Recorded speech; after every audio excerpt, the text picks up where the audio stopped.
Assalamualaikum warahmatullahi wabarakatuh. Bismillahirrahmanirrahim. Alhamdulillahirabbil alamin. Wassalatu wassalamu ala asrafil anbiya'i wal mursalin wa ala alihi wa sahbihi ajma'in. Amma ba'du. Pertama-tama dan yang paling utama, marilah kita panjatkan puji dan syukur atas kehadiran Allah Subhanahu wa Ta'ala yang telah melimpahkan rahmat-Nya kepada kita semua. Tak hanya itu, Allah Subhanahu wa Ta'ala juga telah memberikan kita nikmat kesehatan, nikmat kesempatan, dan masih banyak lagi nikmat-nikmat yang Allah berikan kepada kita. Seandainya lautan yang ada di muka bumi ini Allah jadikan tinta, pepohonan-pepohonan Allah jadikan pena, dan dedaunan Allah jadikan kertas, niscaya ia tidak akan cukup untuk menuliskan seberapa besar nikmat yang Allah berikan kepada kita. Maka dari itu, sudah seharusnya kita mensyukuri atas nikmat yang telah diberikan oleh Allah kepada kita. Salawat dan salam semoga tercurah limpahkan kepada Nabi akhirul zaman, seorang Nabi yang lahirnya saja membuat goncang semesta alam, yang kalau bukan karenanya tidak akan Allah ciptakan alam semesta ini. Siapakah dia? Tidak lain tidak bukan yakni Nabi Muhammad SAW, seorang hamba Allah yang anggun kepribadiannya, halus budi pekertinya, dan penuh keseruan dalam hidupnya, yakni Nabi Muhammad SAW dengan mengucapkan Allahumma sholli ala sayyidina Muhammad wa ala ali sayyidina Muhammad. Semoga keluarganya, sahabatnya, dan kita selaku umatnya mendapatkan syafaatnya hingga akhir kiamat nanti. Amin, amin, ya rabbal alamin. Hadirin, betapa beruntungnya kita masih bisa merasakan puasa di bulan Ramadan tahun ini. Coba kita renungkan betapa banyaknya teman kita, kerabat-kerabat kita yang tahun lalu masih bersama kita, namun tahun ini mereka telah berpulang kepada Allah Subhanahu wa Ta'ala. Mereka tidak lagi bisa merasakan kenikmatan yang ada di bulan Ramadan ini, sementara kita masih bisa merasakannya. Maka dari itu, sudah seharusnya kita mensyukuri atas nikmat yang telah diberikan oleh Allah dengan menjadikan Ramadan kali ini untuk lebih memperbaiki diri lagi dan lebih mendekatkan diri kepada Allah Subhanahu wa Ta'ala. Kalau kita lihat sejarahnya, dulu Nabi berpuasa tanpa pernah mengeluh, tanpa rebahan sepanjang hari, dan tetap aktif berperang serta beribadah. Sementara kita baru puasa setengah hari sudah bergelimbangan di atas kasur sambil menatap langit-langit di atas kamar, berharap jarum pendek bisa berlari. Hadirin, ada 3 golongan orang-orang yang menyambut datangnya bulan Ramadan. Siapakah dia? Yang pertama adalah orang-orang yang bahagia, orang-orang yang senang hatinya ketika Ramadan datang. Inilah orang-orang yang beriman dan juga bertakwa kepada Allah Subhanahu wa Ta'ala. Yang kedua adalah orang-orang yang gembira tetapi sedih hatinya ketika Ramadan datang. Siapakah dia? Inilah orang-orang yang sedang sakit yang tidak bisa melakukan puasa di bulan Ramadan. Yang ketiga adalah orang-orang yang menghina akan datangnya bulan Ramadan, orang-orang yang tidak mau melaksanakan kewajiban di bulan Ramadan. Ini adalah orang-orang yang celaka. Nauzubillahi min dzalik. Hadirin, betapa mulianya bulan Ramadan, tetapi tidak semua orang bisa memanfaatkannya dengan baik. Ada yang semangat di awal tapi melemah di pertengahan, dan ada pula yang menjadikan Ramadan sebagai rutinitas tanpa adanya peningkatan ibadah. Nauzubillahi min dzalik. Padahal Rasulullah SAW bersabda, barang siapa yang berpuasa di bulan Ramadan dengan penuh keimanan dan mengharapkan pahala dari Allah, maka dihapuslah dosa-dosanya yang telah lalu. Hadis riwayat Bukhari dan Muslim. Nah, kita ini sebenarnya bisa berpuasa adalah salah satu hal yang harus kita syukuri.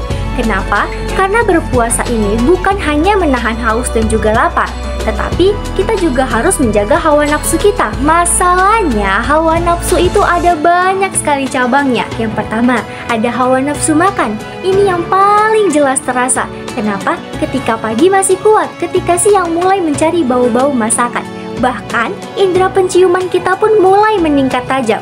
Jarak 500 meter pun bisa mencium aroma gorengan yang sedang ditiriskan. Yang kedua adalah hawa nafsu emosi.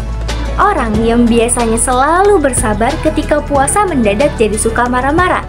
Ada yang ditegur dikit langsung marah, dan ada pula yang disuruh belanja ke warung jawabannya cuman karena tenaga sudah habis terkuras. Yang ketiga adalah ini yang paling berat, yaitu hawa nafsu rebahan. Sejak kapan sih rebahan itu menjadi ujian? Sejak puasa. Karena niatnya sih ingin tidur sebentar, nggak taunya kebablasan sampai sore. Ini bukan puasa, tapi tidur maraton. Nauzubillahi min zalik. Pada kesempatan kali ini, saya akan membahas beberapa hal penting terkait bulan Ramadan. Yang pertama adalah keutamaan berpuasa di bulan Ramadan. Hadirin, puasa itu merupakan rukun Islam yang keempat. Sebagaimana Allah Subhanahu wa Ta'ala berfirman dalam Quran surah Al-Baqarah ayat 183. A'udzu billahi minasy syaithanir rajim. Bismillahirrahmanirrahim. Ya ayyuhallazina amanu kutiba alaikumus siyamu kama kutiba alal ladzina min qablikum la'allakum tattaqun. Wahai orang-orang beriman, diwajibkan atas kamu berpuasa sebagaimana orang-orang sebelum kamu agar kamu bertakwa. Quran surah Al-Baqarah ayat 183. Nah, dari surah tersebut, Allah Subhanahu wa Ta'ala menunjukkan bahwasannya berpuasa bukanlah sekedar menahan haus dan juga lapar, tetapi untuk meningkatkan ketakwaan terhadap Tuhan yang Maha Esa. Yang kedua adalah keutamaan berpuasa di bulan Ramadan. Bulan Ramadan memiliki banyak sekali keistimewaan yang tidak dimiliki oleh bulan-bulan lainnya. Yang pertama adalah bulan di mana diturunkannya Al-Quran. Ini menjadi pedoman hidup kita. Maka dari itu, ketika Ramadan kita dianjurkan untuk lebih banyak memahami, membaca, dan mengamalkan Al-Quran. Yang kedua adalah bulan di mana terdapat malam Lailatul Qadar. Allah Subhanahu wa Ta'ala berfirman dalam Quran surah Al-Qadar ayat 3. Bismillahirrahmanirrahim. Lailatul Qadri khairum min alfi syahr. Malam Lailatul Qadar itu lebih baik dari 1000 bulan. Quran surah Al-Qadar ayat 3. Yang ketiga adalah bulan di mana pintu surga dibuka dan pintu neraka ditutup. Rasulullah SAW bersabda, ketika Ramadan tiba, pintu-pintu surga dibuka, pintu-pintu neraka ditutup, dan setan-setan terbelenggu. Hadis riwayat Bukhari dan Muslim. Hadirin, ada banyak sekali loh manfaat yang dapat kita ambil ketika kita melakukan puasa di bulan Ramadan. Salah satunya adalah mendekatkan diri kepada Allah Subhanahu wa Ta'ala dan lebih meningkatkan ketakwaan kita, dan juga melatih kesabaran kita.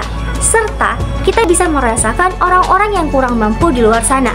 Ketika kita menahan haus dan juga lapar, kita merasakan penderitaan saudara-saudara kita di luar sana yang kurang mampu. Ini menumbuhkan sifat empati dan juga rasa peduli kepada diri kita sendiri. Selanjutnya adalah hal-hal yang harus kita hindari di bulan Ramadan. Hadirin, agar puasa kita tidak sia-sia, ada beberapa hal yang harus kita hindari ketika bulan Ramadan tiba. Yang pertama adalah jangan kita lalaikan sholat 5 waktu. Yang kedua adalah jangan pernah sekali-sekali kita berkata kotor, apalagi berkata kasar. Yang ketiga adalah jangan pernah kita berdusta. Dan yang terakhir adalah jangan kita menghabiskan waktu untuk hal-hal yang tidak bermanfaat. Hadirin, tak terasa kita telah sampai di ujung ceramah ini. Semoga apa yang saya sampaikan tidak hanya menjadi sekedar rangkaian kata-kata, tetapi untuk memberikan motivasi kepada kita semua. Dari ceramah yang saya sampaikan, hanya satu saja yang perlu kita ingat. Puasa itu hanya sementara, tetapi pahalanya dibawa sampai ke akhirat nanti. Maka dari itu, jangan kita menjadi hamba Ramadan yang taat beribadah hanya di bulan Ramadan. Demikianlah ceramah yang dapat saya sampaikan mengenai meraih keberkahan Ramadan dengan iman dan amal yang soleh. Semoga apa yang saya berikan dapat memberikan manfaat bagi kita semua. Amin, amin, ya Rabbal Alamin. Semoga Allah Subhanahu wa Ta'ala memberikan kita kesempatan untuk bertemu di Ramadan-Ramadan tahun berikutnya yang akan datang nanti. Semoga kita semua bisa merayakan Lebaran dengan hati yang bersih, bukan hanya perut yang kenyang. Apabila ada kata saya yang salah, itu datangnya dari saya sendiri. Apabila ada kata saya yang benar, itu datangnya dari Allah Subhanahu wa Ta'ala. Saya, Lupita Azara dari SMA Negeri 4 Tebing Tinggi, pamit undur diri. Wassalamualaikum warahmatullahi wabarakatuh. wabarakatuh.